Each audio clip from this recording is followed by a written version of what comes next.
La opinión experta de nuestro querido académico, el doctor Eduardo Sabugal, aquí en Sin Censura. ¿Qué tal? Yo soy Eduardo Sabugal y esto es La Luneta, videocolumna para Sin Censura. Comandanta Suprema de las Fuerzas Armadas. El fin de semana pasado se llevó a cabo la inauguración de las instalaciones de la Guardia Nacional en Santa Cruz, Xochocotlán, Oaxaca, y ahí estuvieron el presidente Andrés Manuel López Obrador y la próxima presidenta de la República, la doctora Claudia Sheinbaum.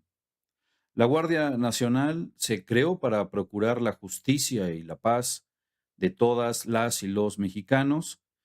A partir del 1 de octubre le corresponde a ella, a la doctora Claudia Sheinbaum, fortalecer y consolidar precisamente esta institución como parte de la Sedena, a partir precisamente de la reforma constitucional que está ya en puerta en el Congreso de la Unión.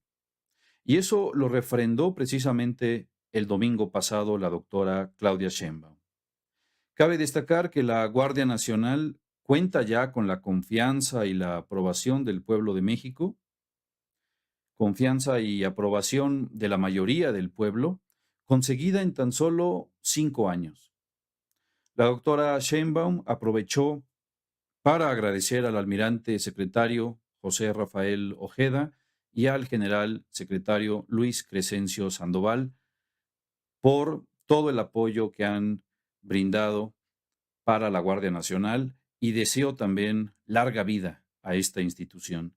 Una institución que pretende con disciplina y con honestidad y con sus más de 130,000 elementos ya, seguir velando por la seguridad de todas y de todos nosotros.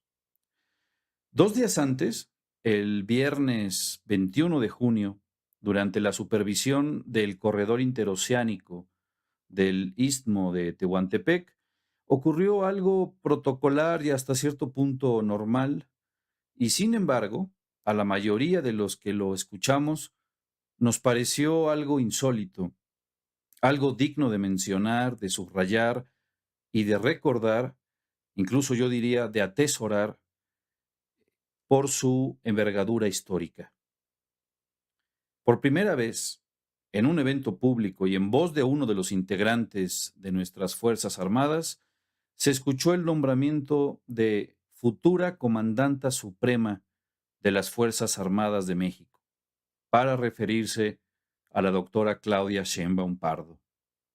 Es algo importante porque no solo el feminismo, sino en general el movimiento progresista debería celebrar y considerar una conquista el hecho de que una mujer vaya a ser no solo la que encabece el poder ejecutivo de la nación, sino que será por primera vez en la historia de México la primera comandanta suprema de la nación.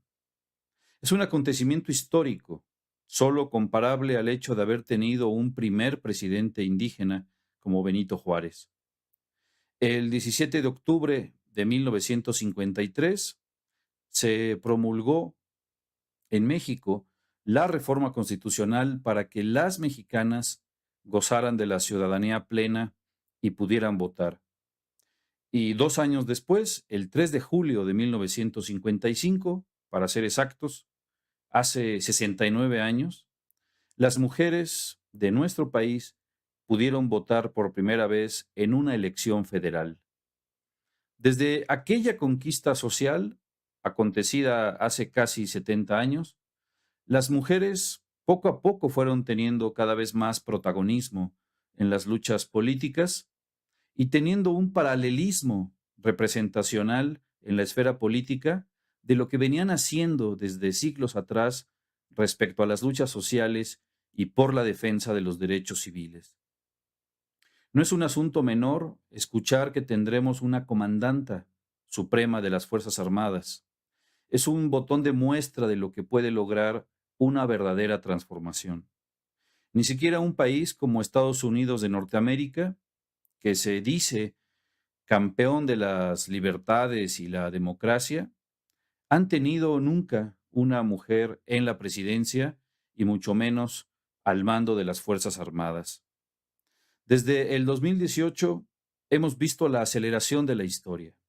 Hemos sido afortunados y afortunadas de ser testigos de este nuevo tiempo, de ver que los vientos soplan en una dirección inédita en la historia de nuestro país. La transformación, que ha implicado una revolución de las conciencias, ha traído también este tipo de realidades, como la que acabamos de mencionar, que una mujer sea presidenta de la República, una realidad antes considerada solo como un sueño o como una utopía.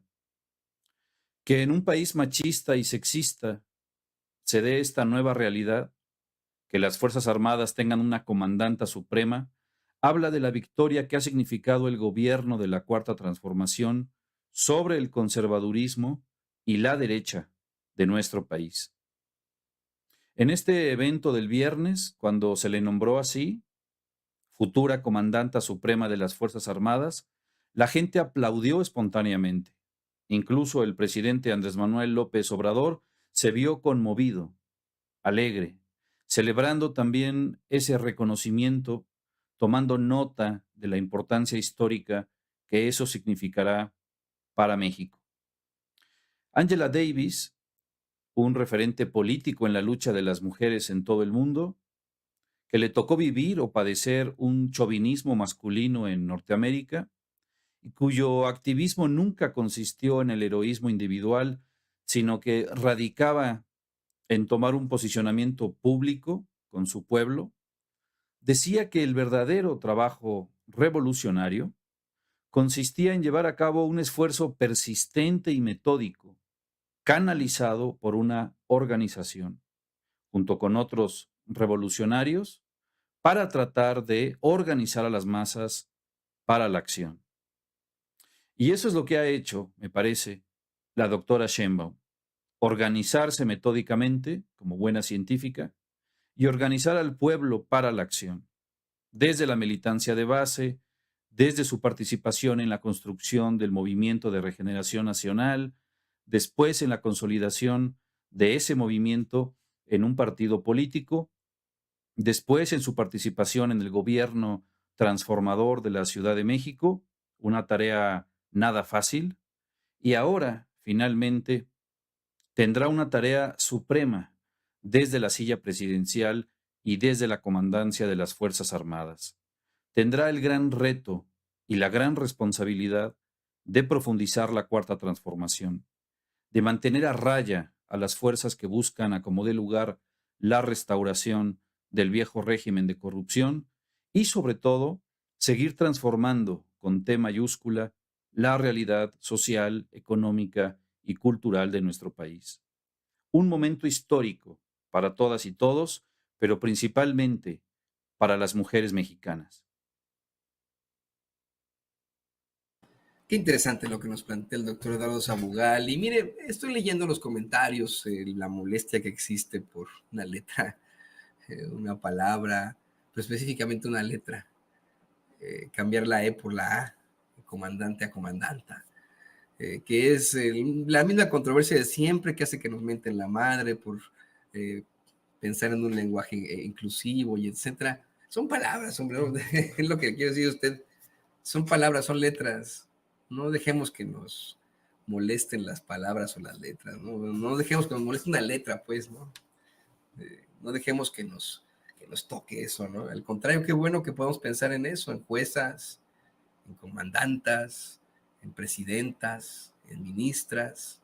Por supuesto que debe haber un lenguaje inclusivo, por supuesto que debe haber alguna diferencia ahí, por supuesto que tiene que ser, no se puede uniformar en una sola palabra. Mire, hay, no sé específicamente cómo se le llama a este tipo de palabras, pero hay palabras que efectivamente en su concepción son, pues son uniformes, ¿no? Como él o la psiquiatra, como él o la periodista, ¿no? Esas son así, no, no es o periodista o periodista, no, no, pues ya es así, está uniformada la palabra, porque ya está uniformada y se acabó, pero sí se presta para que podamos decir juez o jueza, presidente o presidenta, comandante o comandanta. ¿Por qué no? No dejemos que nos afecte una letra, hombre. Al contrario, seamos felices. Pensemos en lo importante que es poder decir que México no solamente hace historia al tener a su primera presidenta, sino que tendrá también a su primera comandanta suprema de las Fuerzas Armadas. Bueno, le pido al equipo que